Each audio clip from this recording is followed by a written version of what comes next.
Hi everyone, we're here with City Councilor Joe McGiverin, who's served 44 years as a public servant for the city of Holyoke and has been a council president himself, and most recently has been the chair of the finance committee. Councilor, what are we going to do without you on the finance committee? Yeah. You know numbers. You know how to add and subtract honestly and divide honestly. You know, we can all play with numbers. You don't play with numbers. What is the city going to do without you? The city's going to be fine without Joe. Is it? There's some very good councilors coming up. Oh, they'll be fine. Sorry for councilors that I threw shade at. I didn't mean it that way. I just meant no. that you are outstanding and just very detail-minded about. Okay, here comes this money. Where is it going? Or here comes this proposal. Where's the money to fund the proposal? Now and next year and the following year and the following year. Most recently with Ezekiel's plan, you spoke. Everyone spoke. Everyone's their heart is in the right place with the family, with the mayor, Joshua Garcia, who so wanted the city council to allocate $1 million for Ezekiel's plan that would have created or funded new positions in the police department and the Board of Health, attendance rights, the program. But most of you said there's just not enough money to keep it going. And those are really hard decisions. And it takes a lot of courage to make them. It takes a lot of courage to say yes to something, even if we're not sure it's going to get funded again, or to say no to something because we're not sure how it's going to get funded in the future. Ezekiel's plan, proposal from a law enforcement point of view is a good plan. Mm-hmm. It was thought out. Mm-hmm. From what the mayor was trying to accomplish and what he was addressing, it was very well thought out. We've learned, from experience that when you have one-time monies, you can't let your budget grow, because the one-time monies will create a budget structural type of deficit, that was what we call it, mm-hmm. that will come back to haunt you 2 or 3 years down the road. Mm-hmm. Springfield did it a mm-hmm. couple decades ago, and it bankrupted them because they hired over 100 new police officers. They had a big crime problem, magnitude. Went to like 48 million in the red or something like that, and then a fiscal control board came. The fiscal control board came in. They got out of it, but they were bankrupt, but they needed help. We talked with Mayor Garcia and give him credit. He understood and he listened. Yeah. And he even modified Ezekiel's plan, mm-hmm. but it still wasn't. We had 7 votes out of 13. Yeah. You could pass something, but at this point he wants to step back and relook at it and re-examine it. It was a very emotional vote for everybody involved, because everybody wants parts of the plan. And certainly that it's named after the baby, the 8-month-old baby in his mother's womb. It just makes it so much more emotional. I can imagine over your time on the city council, there have been other heart-pulling votes that you've had to take. I know we're starting on like this really sad note, but we'll end happy, I promise. Do other votes come to mind that were difficult for you to take one way or another? I think when you approach government the way I do, you try and take the difficult part out of it. And the approach I have used as a city councilor has been to get both sides. I've always said there's 3 sides to every issue, mm-hmm. but get all the sides to an issue before you make a decision. And then when you have, and you have a lot of diverse opinions on the city council, mm-hmm. It doesn't mean anybody's completely right or anybody's completely wrong. Mm-hmm. You try to make everybody to get to the middle, mm-hmm. and then compromise something that makes sense and that gives everybody a little piece of what their position is, and go forward. Tragic incidents, I think one I'll never forget is when Officer John Natalia was murdered not too far from here. And we didn't have any votes to take. We immediately did what we did. We mourned as a city, mourned as government, mourned as families and friends, and it was very difficult. We did gather together and created the police memorial, not just to honor him, but to honor all of our fallen officers. But no, there are votes that you remember. There are votes that are more emotional. But for the most part, the outcome is what you look for, and you take it one issue at a time and let it go. You always arrive supremely prepared for whether it's a city council meeting or it's a subcommittee meeting.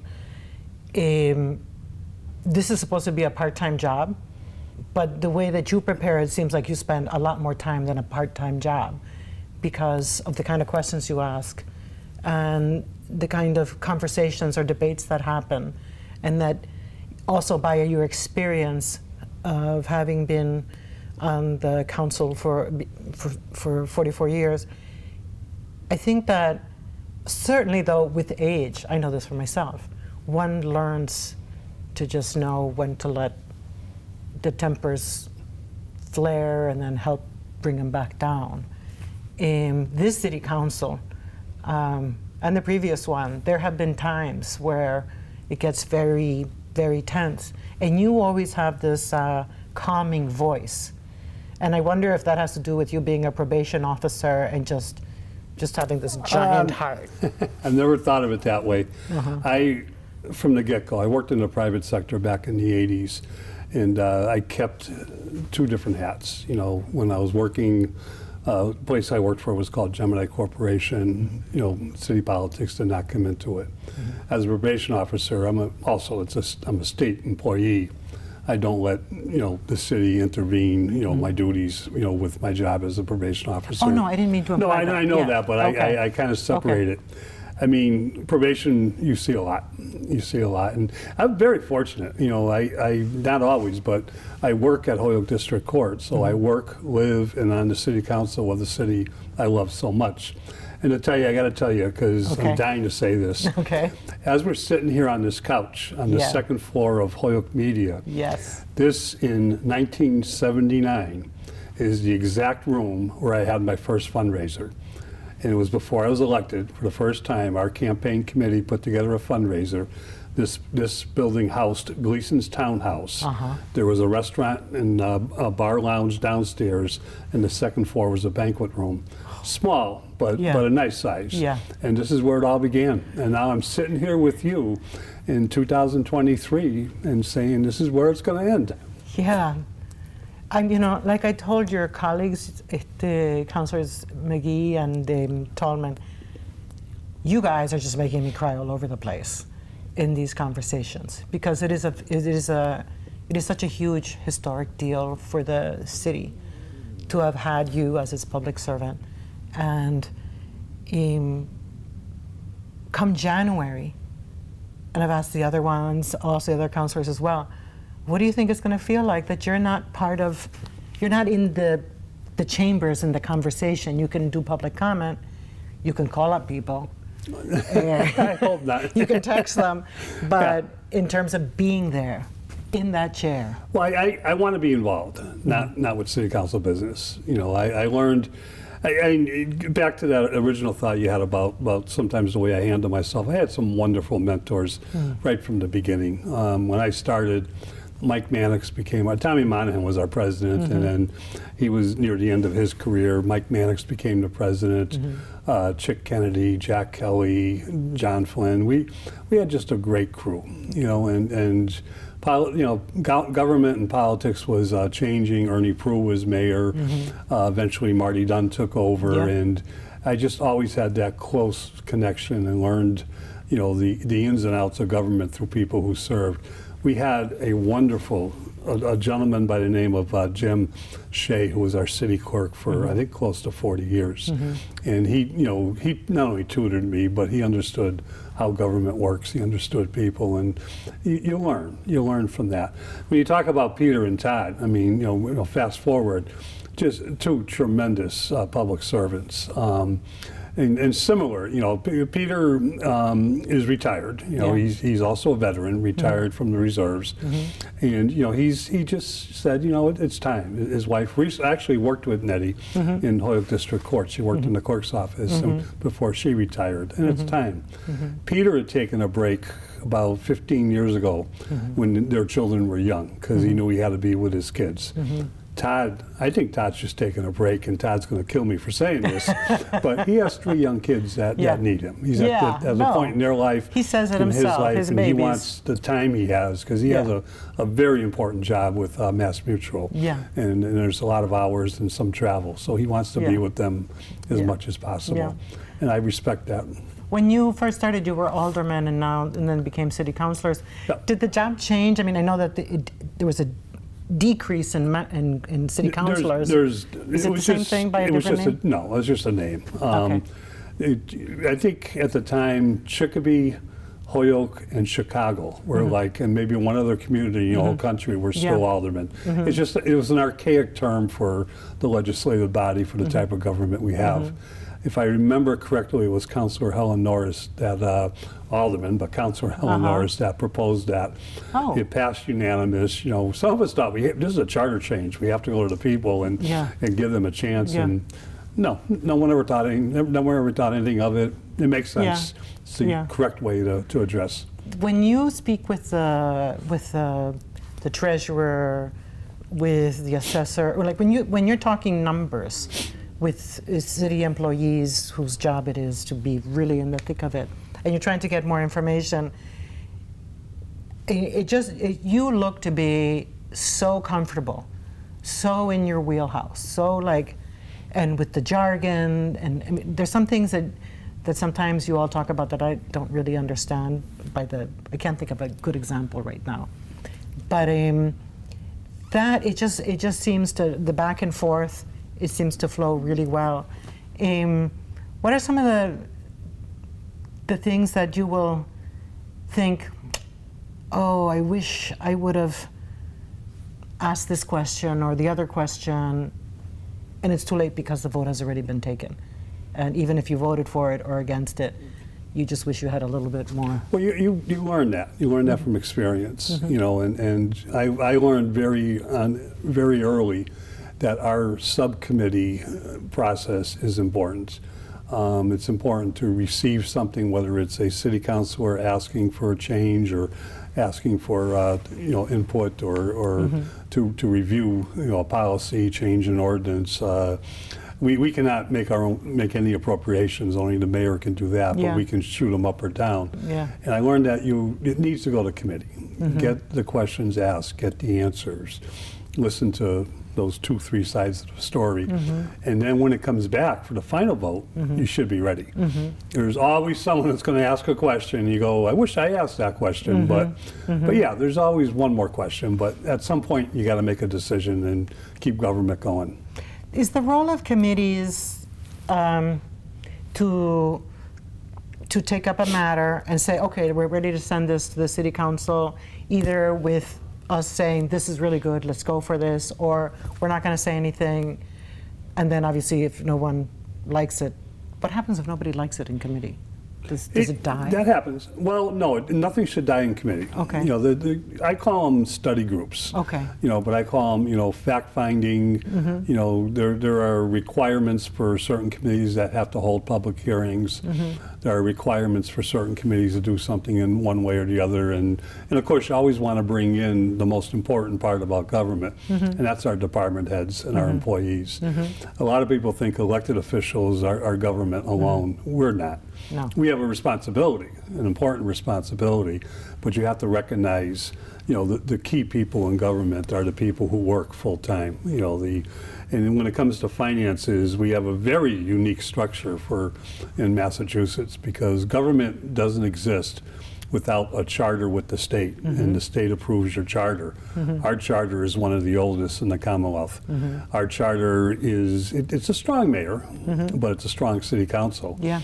And our checks and balance with the finance is we appoint the auditor, who's very important, which is, many people say, run the budget, run the city like you run your own household finances. It's in principle, that's the way you should do it.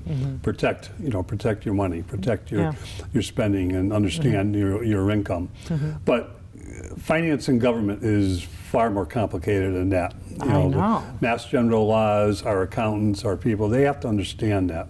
Oh, yeah. And that's where the questions really come when you look at, Tanya Dorjik's been doing a great job as the auditor. She replaced Brian Smith, who became a very good friend and was one of the best known auditors throughout the Commonwealth. Tanya picked up the ball after some minor changes, and she's been doing great. But you have to understand the language that they're talking. Our treasurer, that we're about to change, and it needs to be changed. But the Treasury, we have to be careful, should not come under the mayor or the city council. It has to be protected. That's the keeper of the actual revenue. You have to reconcile the revenue. You have to reconcile a lot of things.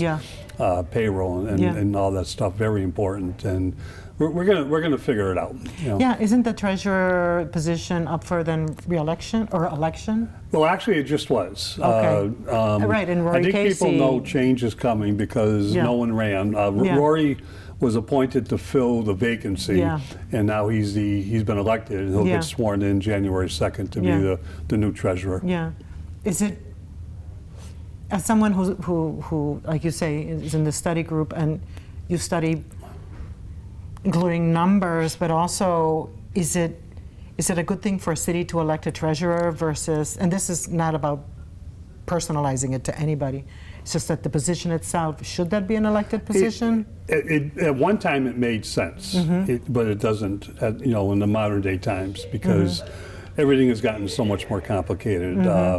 The state, we buy into it, but the state likes to use Mass Munis, and not Mass, but Munis, and it's an accounting software, everything that just brings people on the same page throughout the state, and there's a lot more going on in terms of whether it's the Treasury, the auditor, even the Board of Assessors. A lot of different things are going on. We need to protect checks and balance, but we need to come to grips that it's time to change and do things different. Checks and balances, property taxes, the taxes that businesses pay. Is that that's always contentious? Is that the word? Contentious. Natalia, look at it this way. We don't choose how we ask people to pay for the services that we want. Government provides services, services that anyone who lives here, anyone who runs a business here, they want those services. But nobody wants to pay taxes. So I do. I just went on the record. I like paying taxes. But the state dictates the tax scheme you can use. Municipalities, your biggest revenue is property tax. It's unfair. It's the worst aggressive way to ask people to pay for services. Property taxes is based on the value of your property, which goes up and down. Property taxes is aggressive because someone may, some people say, well, it's cheaper to live in South Hadley, or their tax rate is different. And I say, well, if you took your home from Holyoke, brought it over to South Hadley, your value would go up. So the tax rate is lower, but you're actually paying more in taxes. And people don't always think like that. There's always that balance of, right. If we could have taken all the retail tax from the Holyoke Mall over the years, we had enough money to be our own state. Why did that not happen? Because the state wants the retail tax. Nobody thinks about it. So does Holyoke basically, a lot of its economic engine run on property taxes? It's our number one source of local revenue. The state, we do have revenue sharing. We do get local aid. One time it was local aid that helped out in all the categories, DPW, police, fire. The state changed it to local aid would be education only, which was known as Chapter 70. We do get Chapter 90 monies, which helps us rebuild our streets and sidewalks. The state does a lot for all communities. Okay, can I disagree with you respectfully? I wish the state would bring to Holyoke much more money. We used to get a Yeah. lot more, but we also used to get a lot more from the federal government. And then what It was happened? called federal revenue sharing. The block grant monies was 5 times what it is now, but we also got help. We got help with, paying for services. We got help with infrastructure. What changed that? Time changes a lot of things, and I don't think we have enough time to talk about where the federal government Okay. money is going. Okay. But when you talk about local taxes, people don't want, property, and I don't blame them. Property tax is not fair. But when they say, it's my tax went up X amount, and we talk about services, they start to understand it.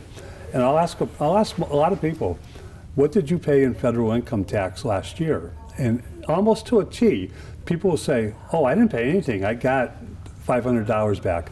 I got $1,000 Yeah, but back. how much did you? I said, they no, kept that's it. not my question. Yeah. How much did they keep from your paycheck? Yeah, yeah. Oh, I don't know. So that's a ver, was it in the 70s or the 80s or the 90s? When did this happen where the economics of running a city changed, that there was less federal money and less state money? Like, why did that happen? It was gradual, but I believe it first, it wasn't, 70s and 80s it was good. We had good money. 1982, 83, I think it was, Proposition 2.5 was, it's a good law. Proposition 2.5 was adopted, and it kind of capped how quick, because communities were needing money, and they were just raising their tax levy, whatever their need was, and sometimes that wasn't fair either. So that was a good law, and that has kept everything at a watched growth each year. And it was probably getting near the end of the 80s and the 90s where we started seeing the shift of monies coming towards municipalities, and it was gradual. So at first you didn't notice it, but then you started realizing it as time went on that we have a lot less to work with. The people who are paying taxes in the community are paying for a lot more is on their shoulders to pay for the services. Was it called cherry sheets? Cherry sheet is the recap sheet. Okay. I'm glad you can remember that, because there's no one, there's a few of us on the city council, and I say it to our auditor, and she laughs. Why do you call it a cherry sheet? I said, it used to be a cherry color. Exactly, the color. And that's what the whole Commonwealth called it, a cherry sheet. Yeah. But that's the recap, and that's the complicated part, where it's not like you have a checkbook. You have this sheet that shows you estimated revenues, then real revenues. It shows you estimated expenses, real expenses. How do you manage that? It means, like, you can look at a budget and say, well, we're expecting X amount to come in, but then it doesn't. So how do you budget for that? You learn, and you talk about it, and one of the key phrases is it's a moving target. Yeah. So you have to live like that, and this is where a good auditor is working with those department heads. They need to know their budget. They need to reconcile their budget as they're spending it. We get some great grants. Police department, schools get some wonderful grants. Fire department, DPW, but they have to be reconciled. Otherwise you get yourself in trouble real quick, because you cannot spend what you don't have in your budget. I think it was Councilor Jordan who said recently, maybe it was you, that we as a city, we can't, this is not like the federal government that can go into debt and have deficits. We cannot. Not at all. It has to be this much money came in, therefore this much money can be spent. And there's no way around that reality. Yeah. There's only one exception which we always avoid, and it's an emergency exception if there's an unusual amount of winter storms, and life is counting on the DPW to get out there and clear the streets, the police department to provide the backup, and we can overspend there, but we have to reconcile it quickly. Usually we do it in the same year. Sometimes you can actually ask to bring it over to next year, but I don't think that's But then happened in my doesn't that time. create, then you start the new fiscal year with a You start in the hole. Yeah, right. And you hope that there's less storms the next year. And then that moving target, okay. Like this year so far, we haven't had any storms. Yeah, which not that unusual in December. Don't Okay. jinx it now. Okay. Going back to Proposition 2.5, has the city has it approved an override of Prop 2.5 since it was passed back in the, Yes. what did you say, 82? Yes. And what was it for? I'll give you the short version, but Marty Dunn was our mayor. When Yeah. he took over, it was right after Proposition 2.5 passed. So there was a void. There was about a $5 million deficit. Today's numbers of $5 million would have been more like $10 or $12 million, Wow. which is pretty big. Wow. And he did a lot. He cut the budget where he could. Not blaming anybody. It was just something that was kind of happened, and with the turnover from where you could adjust your tax levy according to the assessments, and you could get the X amount of money that you needed.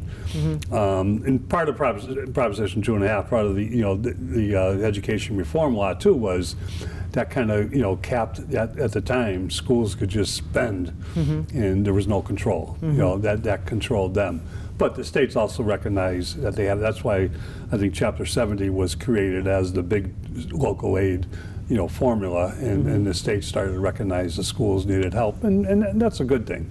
But Marty asked for one override. I think it was $5 million, and it got defeated. He looked to do some other capital overrides for specific projects, and that got defeated. And then Marty left very quickly just after his second term because the state Senate seat opened up unexpectedly. And down the road, it was a vision, a goal of his to eventually run. Marty's uncle was back in the 60s, 50s, 60s, the president of the state Senate, Morris Donahue. And Marty wanted to follow those footsteps at some point. It was an open seat. He ran, he won, and now we had a vacant seat in room 1. So the president of the city council took over. Yes. And Marty said, I'm going to do it before I leave, Joe. Marty said, you got work done in Boston, go. He says, no, I'm going to put the budget together, and then it'll be up to you, because we had a special election. And I looked at the budget. We were laying off a third of the police, a third of the fire department, a third of DPW, shutting down a lot of services. Wow. And we're self-employed.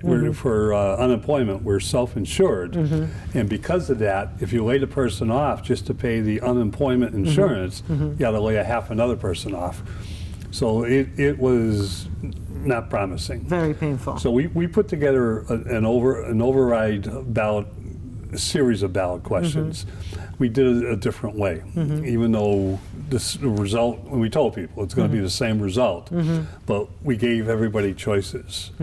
Police, fire, DPW, schools, Parks and Rec, Council on Aging, things like that, And Bill Hamilton became mayor, and he called it blackmail. I said, okay, Bill. And Bill was a good mayor, don't get me wrong. He was one of our, when it came to the budget, he was one of the smarter mayors that we've had. He understood it because of his background and his job. But the voters saved the city, is the way I look at it. The voters in the special election, June 5th, 1991, they passed, I think, 4 of the ballot questions, raising about $3.5 million, which immediately, we could, tweak the budget and, we had a few layoffs, but not what we were projecting. November came, and Mayor Hamilton put another question on the ballot for the DPW, which had not passed, and that, not a blackmail one, as I told him once, that question passed. And again, the voters came to their pocketbooks and saved the city. We made the city council, Mayor Hamilton, we made a promise then. We are not going to let the budget grow. We're going to watch that budget on an annual basis. Before, when times are good, we're not going to create new positions because we have the money. We're going to create new positions when there's a purpose and when we can figure out how to pay for them. He started with, with the blessing of the City Council, the Stabilization Fund, which has given us a lot of momentum in terms of our bond rating, Wall Street. I went to Wall Street with Marty Dunn to Moody's to talk about our bond rating twice, and each time we had favorable outcomes. And Bill Hamilton, took it a step further when he did allowed the stabilization fund to start. Now with Mayor Garcia, we have 3 stabilization funds, and for the first time, we have a source for when someone needs to buy a new vehicle, a new fire truck, when we need police cruisers, when we need, plows and trash, recycling trucks and things. We have a way to do it without trying to, find money to allow departments to buy what they need. So I always say this: the voters saved the city, and we have done our best to keep it in check ever since then. I want to follow up with the stabilization fund, but before that, it's when the state says, look, Holyoke, we're giving you all this money for whatever project, my response is, well, it's really not the state, it's anybody who pays taxes. It's just coming from the state, but it's still us, the taxpayer. And so they're very grand about it, and great, we'll all celebrate, yay, we got some money. But it still feels hugely unfair to me that the state doesn't ask all the communities, what kind of funding do you need for the next 2 years or 3 years? And see, and then obviously, there are more than 300 communities in the Commonwealth, and then see what it can do, rather than the city always We've been very fortunate, and that's a good point. I mean, some people think, well, this is coming out of Chapter 90, or this is coming out of Chapter 70, it's free money. No, I agree with you. Yeah. It's not free money. Yeah. It's just a different way of coming out of our pockets and back to us. Yeah. Matter of fact, I mean, one of the arguments I've always made is, give us some of our money back, because as a community, and it's our history, we provide a lot of services. We have a higher ratio of low-income families than most communities. We do a good job with that, and we provide a lot. It costs us more, but we provide a lot of services because of that. So I said, you're not bailing us out. No. You're paying for something that, and I won't mention any names, like across the river, that don't want, to do the low-income housing, don't want to have to, look at all these services and needs that come with it. But to more recent examples, Pat Duffy does a great job. She understands that very well. When she took over for Aaron Vega, Vega was instrumental in changing some of the language with Chapter 70s and with some of the money that comes back to communities, recognizing that gateway communities, which are the poorer communities in the Commonwealth, have a different need, have a big different need in schools. A lot more demand on special needs, a lot more demand on children that have to have that extra help. Yeah. And he got the state thinking that we got to correct this language. No shade on Representative Pat Duffy or Aaron Vega or John Viles.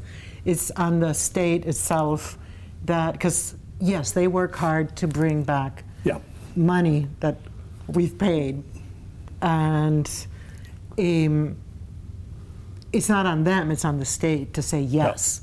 Because I don't think Holyoke is ever asking for more than it needs. We had one of our best voices down in Boston was Marty Dunn.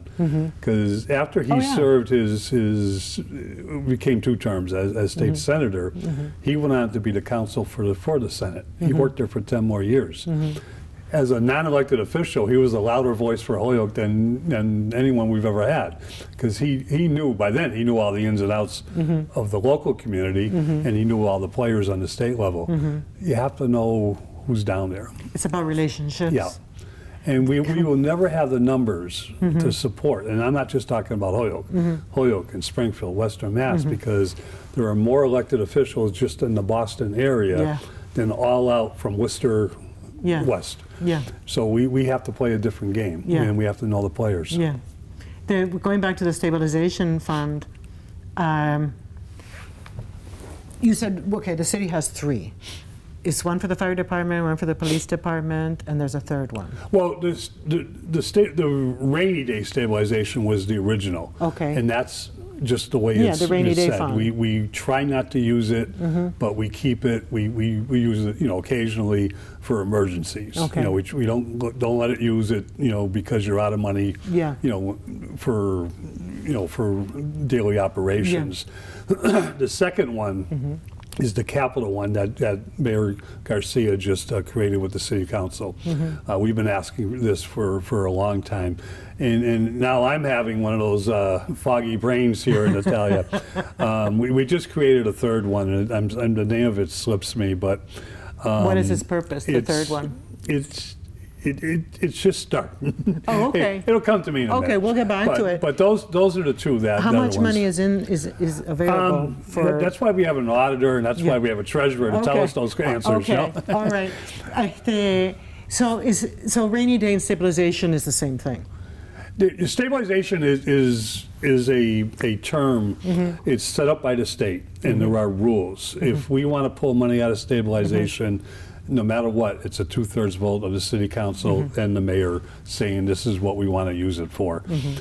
Stabilization is monitored differently. It can actually be invested, okay, but it also has to be available to be used. So it's not not long-term investments, but you can make some money off of them. Anything that it earns in investments goes back into the fund, and the fund can grow like that. Capital stabilization is a little different because it's set up to say, we've already used it several times, and it's a pleasure. When I'm trying to think of the most recent one, but police cruisers, we try to do 4 or 5 every year, but we need to address those type of needs in each department, and we weren't doing a good job of that. It was hit or miss as time went on, and if there's a little extra money at the end of the fiscal year, we would go out and buy some equipment. So municipalities can have money to carry over from one year to the next, but for stabilization purposes, you don't want to use it just because it's there. Right. You want to have a real good reason why it's needed. The police obviously need good equipment, including cars and whatever else. Our property taxes, for those who don't know, is all the services, the Board of Health, the city government, the employees, correct? The DPW, the water, the sewer rate, all of that is, and I'm sure I'm missing stuff. Well, there's a lot. There's a lot. There's So we passive, parks and recreation. Parks and recreation. We community development. Community development. Yeah. promote the city, do things like that. Yeah. Our council on aging. Yeah, the council. Wow, that is such a great space. It is. It's been there for a few years now, and it's maintained. It's so beautiful. Jenny and I are looking forward to using it a lot more. Okay, I live near there, so I'll be seeing you around. And then when you're thinking of January, and you don't have to go to the City Council, you're right next to. You're right here where you started your political career, your public service career, I should say, even better, because political sometimes has a negative connotation, and that's not how I mean it. We're statesmen. You're statesmen, okay. Statesmen and stateswomen. You're going to be very close to where you used to go at least a couple of times a week, right? Because between committees and City Council meetings, and if you need to get something from... Well, there's a lot in this city. There's a lot to do, and a lot to keep busy with. I've been on the board of directors, the Friends of the Holyoke Merry-Go-Round, since the get-go. I went last Saturday. Did you enjoy that? Yeah, I totally enjoyed it. Yeah. And thank you for speaking about it. I don't remember if it was in committee or City Council, but you said it. And it's like, oh, I'm definitely going. I love the merry-go-round. The merry-go-round came to the city of Holyoke in 1929. Yeah. It came off the manufacturing line in the Philadelphia Toboggan Company in 1927, and it's up until Mountain Park on the mountain, family-run amusement center closed. It was up there, and then the fundraising story is great. The city, everybody saved it. The children in the public schools raised $32,000 in 2 weeks to save that merry-go-round. Wow. you know, and then we made a commitment, the state, the city, we all got together. Heritage Park is state property, Yeah. but they wanted it there. The city wanted it downtown, and it just came together very well. It's Yeah. beautiful. I wrote about it many years ago when it was reactivated after being Yeah. shuttered for a while. That was so much fun, just entering in there, and the sights, the sounds, the lights. It's this past weekend was our 30th anniversary at Holyoke Heritage Park. 30 years in the park. Congratulations. You know, and it's keeping, the rides are hard to keep open because liability insurance, cost of operations are very expensive. And there were a couple hundred left in the country when we first saved it, and now there's, I think, a little more, a little less than 100. Wow. You know, and we're keeping, thanks to some really good caretakers, you know, we're keeping our heads above water, but just barely. It's you know, along with the museum, with the children's museum, the merry-go-round, the volleyball, Hall of Fame. Hall of Fame.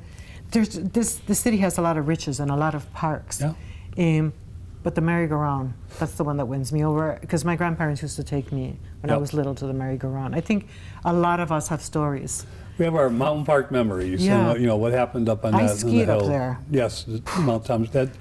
Not well. I wasn't much of a skier, but Mount Tom Me neither. skier was so important to families in the Pioneer Valley. Yeah, You know, yeah. It was.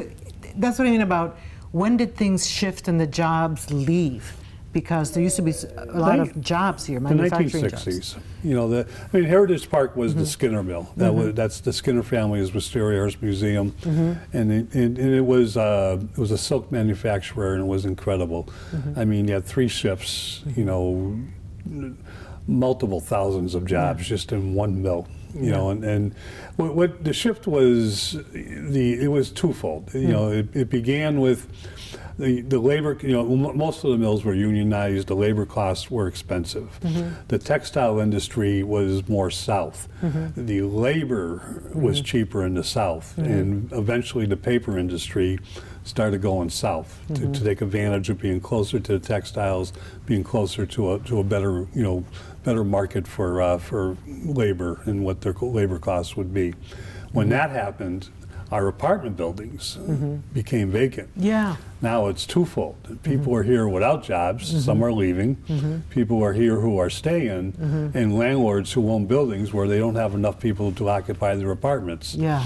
And you know, it became a magnet for low-income people who needed, you know, low-income apartments, and it just, you know, evolved, and that's where we are, and that's a big part of what we are. When you look ahead, by the way, a bond, just to make sure I understand, when the city takes out a bond, it's like taking out a loan. Is it a loan? Yes, yeah. But if it's from someplace else, it's not from a bank necessarily? Well, but no, but it's not like from a bank. You're bonding and you're putting up, you know, it's kind of like the collateral is the city itself, but the bonds are a form of borrowing money, you know, for a longer period of time. And we always try to protect our interest rate because it's based on our bond rating, which is what we use Standards and Poor and sometimes Moody's. They're on Wall Street. How good are we doing? We could be better. You know, we just had a little shift, but we are. That's why we have those high-paid people to tell you, but we're like A- or, you know, something AA- or something like that. Were you an A student? No, by no means. No? No. One of my favorite high school teachers, Mrs. Boyle. Mrs. Boyle said to me once, or actually wrote in my yearbook, "Joe, it always amazed me how you came out of a deep sleep with the right answer." Yeah. No. So where did you study? Where did you go to? High school, I went to Holyoke Catholic. Then I went to Holyoke Community College. Okay. I did have 1 year of honors, but that was one semester. Mom said, "What happened?" I said, "I worked hard this year, Mom." You know, but I graduated and went to Westfield State and never looked back. When kept you were going. in elementary school, where'd you go?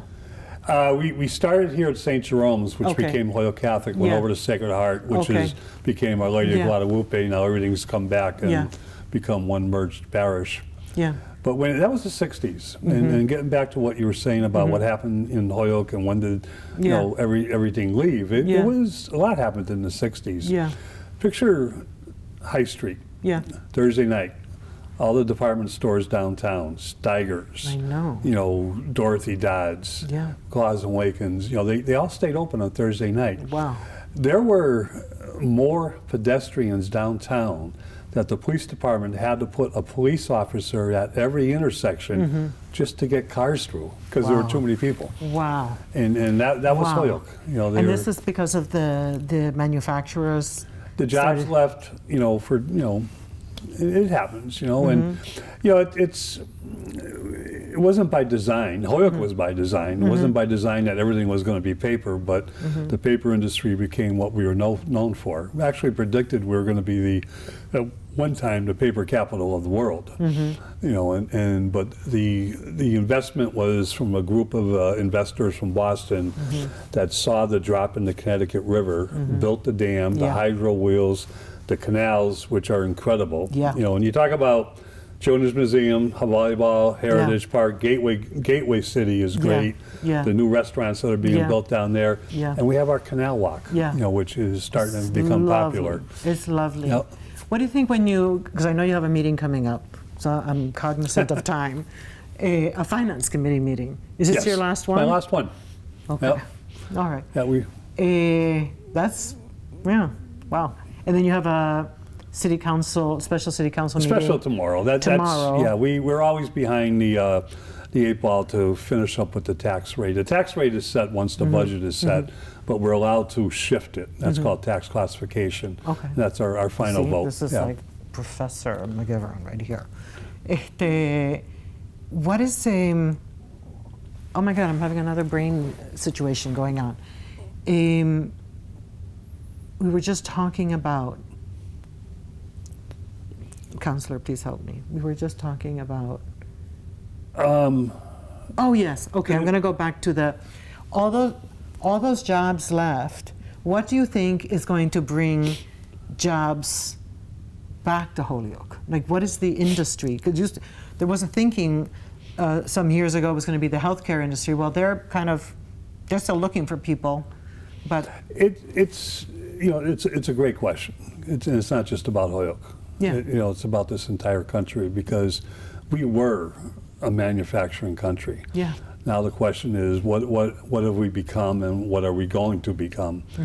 You know, in the '80s, I worked for a garment manufacturer. You know, we worked in children's primarily. Very great owner, great group of people that ran the company. Designed clothing for Oshkosh by Gosh. It was the old Carter Mill. Oh, wow. We had an incredible connection, you know, with the Midwest. Jobs in that industry went to the Midwest, went out to Milwaukee, went out to Michigan, you know, and Oshkosh by Gosh was dependent upon Gemini for a lot of their clothing because they were always overalls. Our company designers created the knit to go with the overalls, you know, created a lot of things. We did jamikins for Carter's, flame retardant. Wow. One of the tops in the nation. Wow. And it was, I thought it'd be there for, you know, forever, and closed the doors in 1979. But I'm sorry, 1989. You know, the manufacturing back then, you know, there was talk about it. I remember listening to the owner of the company. You know, they're competing with 50 cents an hour garment, you know, sewers in Korea. You know, 50 cents, you know, Taiwan. And you know, there's stuff that's being sewn and made overseas. They come back, put a label on it in the U.S. and say "Made in the U.S." That's not right. That's not right at all. That's not ours. That's not right at all. And it also seems that it shouldn't. I mean, companies can do whatever they want. It's just very regrettable and tragic when they take it overseas and then they leave people here without jobs. And is there a middle ground where companies just will stay put? You know, just stay here. You know, your presence is important for our economy, for the schools, for everything.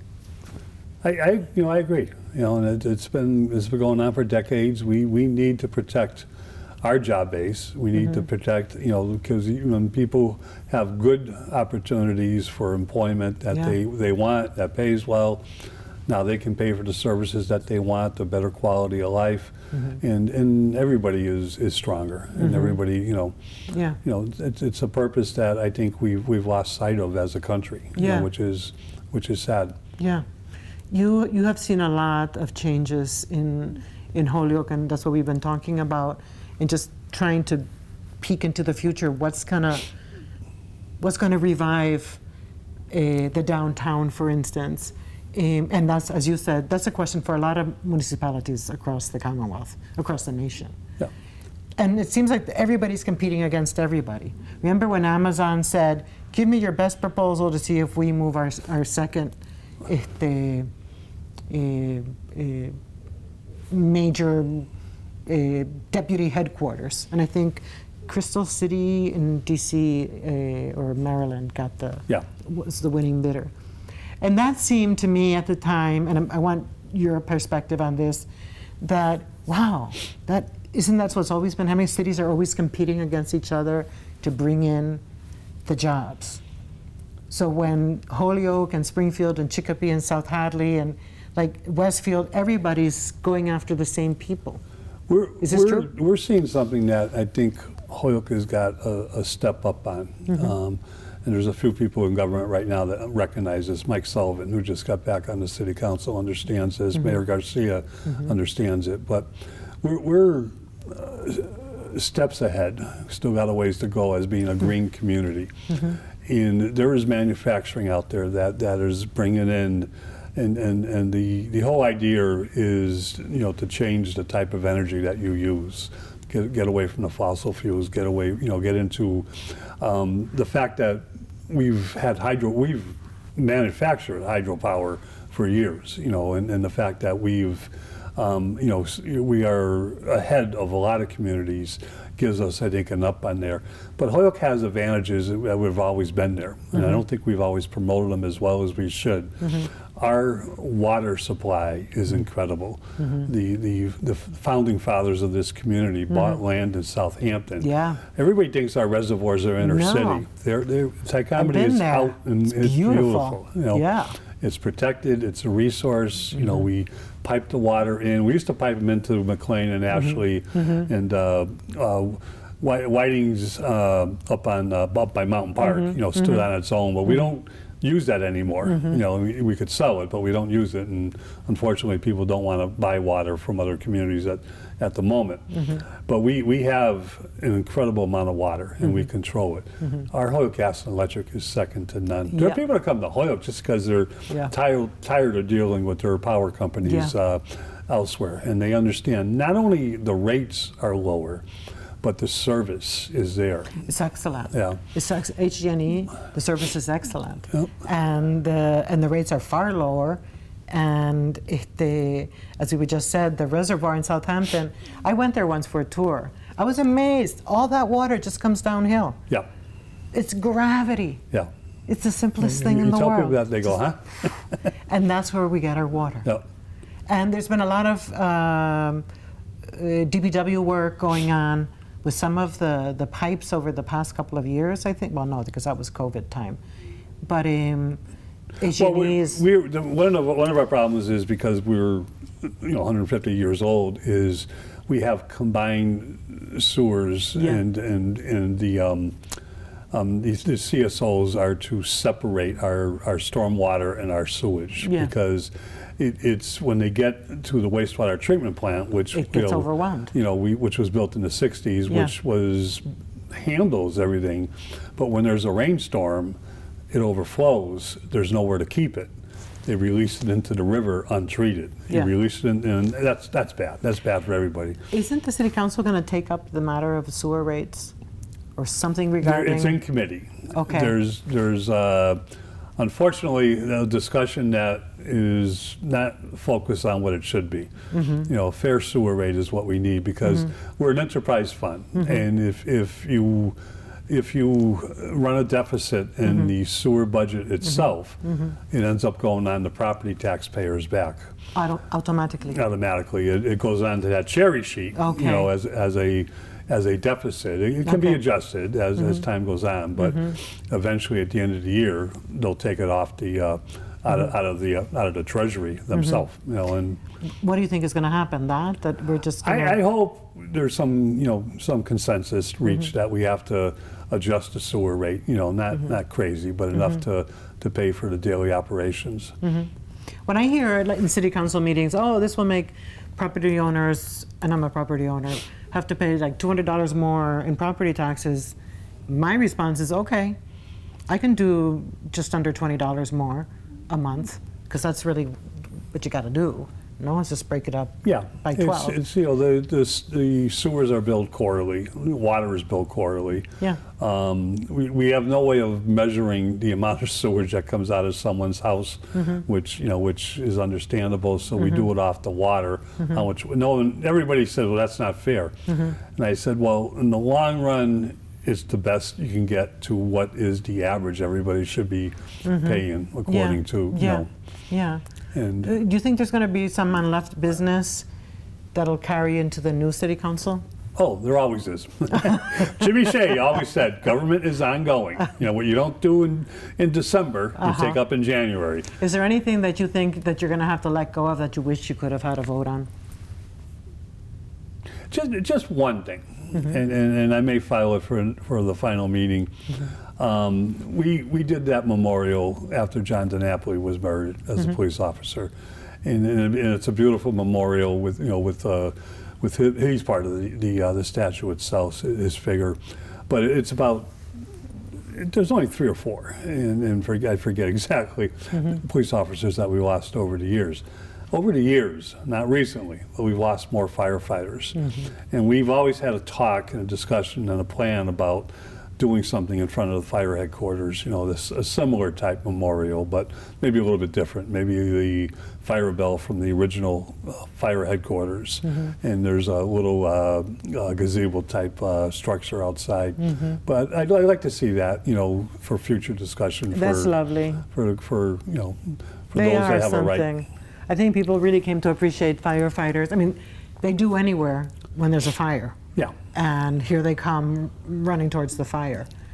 And on those huge ladders that go up, I don't know how many stories, and are never quite It's incredible. It's incredible. And then they're answer carrying those tanks. Medical emergencies, Yeah. they're first responders, they're Yeah. often there, Yeah. even before the ambulance arrives, they're always out there. You see, they're for one of the people reasons that I are in like need. paying taxes. Yeah. And last question. What do you want the last question to be? What do I want the last question to be? Yeah. It just occurred to me.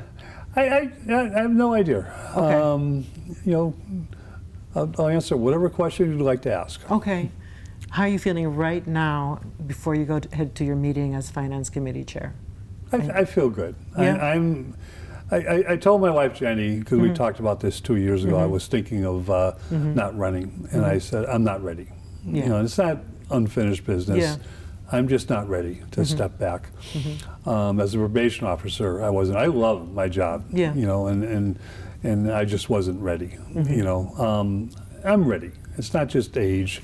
It's time. 44 years is a long time. I'll been sometime February, March, when I walk out of Holyoke District Court, it'll be almost 27 years. And I am very comfortable, fully aware that it's going to be a big change in my life, but we're going to make it a good change. We're going to do different things. Going to be involved. There's plenty of things to do, but I sit on the Holyoke Economic Development Corporation and work with Aaron Vega and a good group of people. Yeah. My term goes to 2025, Okay, so you're I'll gonna be finish there. that out. Yeah. But it's time. Time to go on to new things. Okay. We're not going to call it retirement.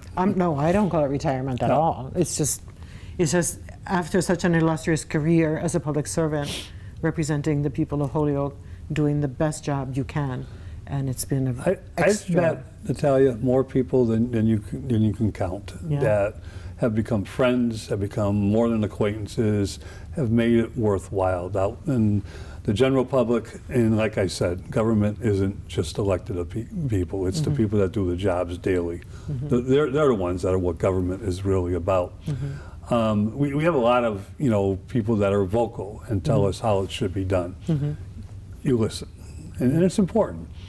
But a long time ago, one of those mentors I had back in the 80s, said, Joe, you're going to hear a lot of loud people, but there's a silent majority out there. They don't necessarily want to talk to you. They may not even want to shake your hand, but they're watching you and they're listening, and they want to know that the decisions you made are in their best interest, even if they disagree with it. If you make the decision by doing your work, they're going to support you. And I've always said the silent majority has kept me around for 44 years, because those loud vocal people, I don't think they like me. I want to say to you, thank you so much for everything you have done for Holyoke and will continue to do for Holyoke. Thank you very much. Thank you. It's been a pleasure. It really has been. Thank you.